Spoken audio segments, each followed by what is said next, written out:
This is our Keurig K-Supreme coffee maker. And I don't know about y'all, but I just want to show a quick demonstration on how to clean your coffee maker because that was something that we had a really big problem with when we purchased this.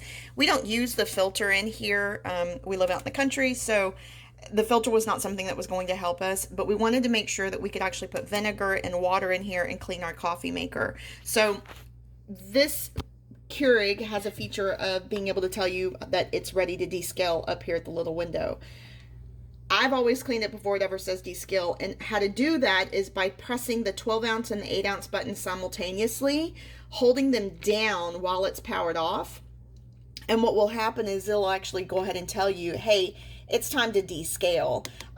Once it tells you that it's time to descale and it's in that mode, what you'll do is you'll just push this big K button. It'll run about 3 or 4 times, and once all the water is gone, it'll tell you add water up here at the little window, and when you add water, it'll go through it about 3 or 4 more times, and then it's done descaling.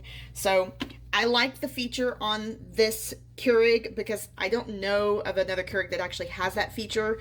That is just something that we really liked about this one because we don't want to use the little filter and then have to repurchase them over and over again.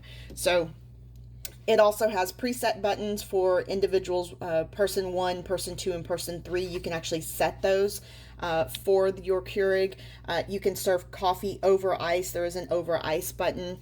You can adjust the amount of strength that you want for your coffee, the temperature for your coffee, and then of course the sizes of your coffee from 4, 6, 8, 10, and 12 ounces. So just wanted to show you guys because I'm not sure that that's something that a lot of people know. So something that I had to discover when we bought it. But again, it's the 12 and the 8 ounce buttons pushing them down simultaneously. And when that happens, the descale feature will be activated. When it's activated, you basically put a cup down here with your vinegar. And I do about 1/4 vinegar, 3/4 water, and then let it run its cycle.